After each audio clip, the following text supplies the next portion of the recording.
Good morning, beautiful people. It is Monday Morning Coffees live with Joel, and I'm coming to you and giving you all the latest and greatest in what's happening in our industry and in our market.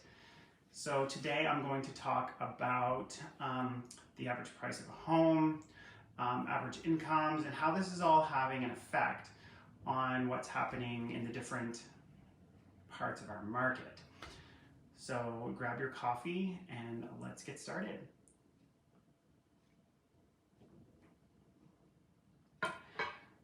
So you know me, I like to look at the numbers to try to help explain what's happening in the real estate market. And although our market continues to be strong, we are seeing that it is slowing a little bit. And it's kind of slowing in different different price points of the market. So when we look at the average price of a house in the St. John market is roughly $300,000. And so what we're finding is stuff that's listed under $300,000, there's still a fair amount of competition with those listings, and listings over $300,000 we're seeing not as much. And this is very normal because that is what the market always did prior. You know, higher value listings were not going to sell as fast typically. But then of course COVID happened and we entered a very interesting market. It was competition and values going up everywhere, all through the country. And what we were seeing is a lot of people were selling their homes in Ontario and moving this way.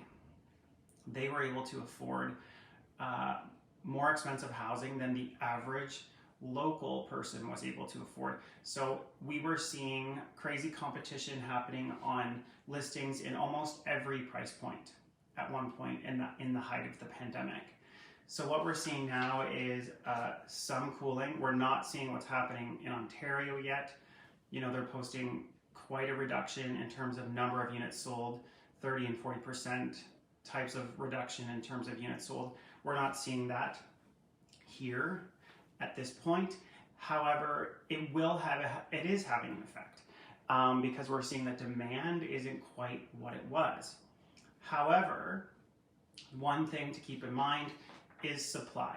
So I would just pull the numbers before this live stream, and right now there's 355 units, residential units in the St. John market.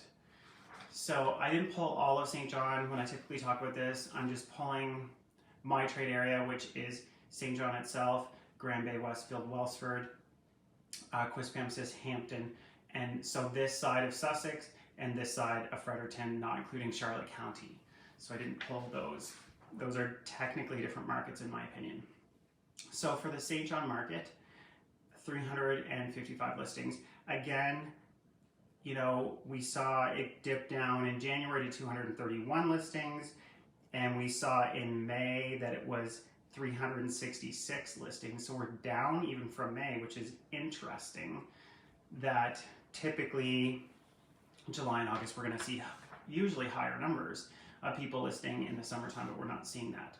So another trend that's happening is people are beginning to travel and do normal summer things. So we're seeing a summer market somewhat return, where it's a little bit slower in the month of August and July and August.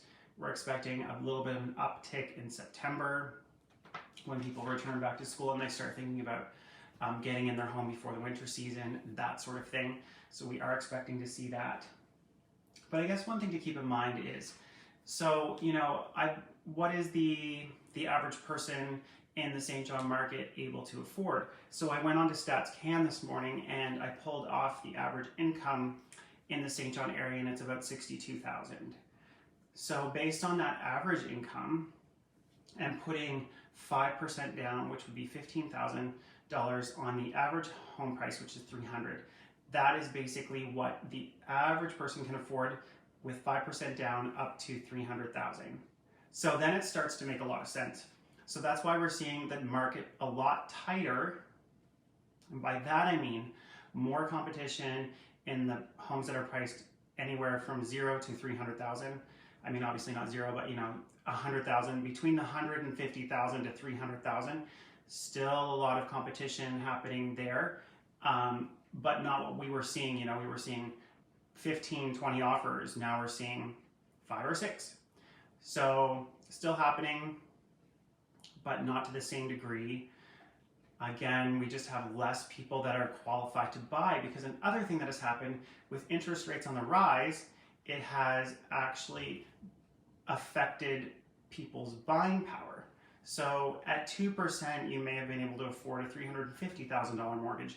At 6%, which is what interest rates are close to being right now, you know, that could be 275, 290, something like that. So it does affect your ability of how expensive you can go. And with less people coming from Ontario, higher interest rates, all of this has a factor in terms of affordability. So that's why we're seeing the higher priced homes, like 300,000 plus, seeing that particular part of the market slow down quite a bit. And then we're seeing still quite a fair bit of competition for 300,000 and under. So hopefully that makes sense to you. Again, these are just some of the things that I like to figure out and update you on. I will have a full update of what happened in the entire St. John market when the St. John board posts their stats in a couple of weeks from now. We'll look at what happened in the month of July and talk about what we feel is going to happen going future. But that will be either next week or the week after, depending on when those statistics get posted this month. So I hope you're having a wonderful Monday, and until we meet again, keep being awesome.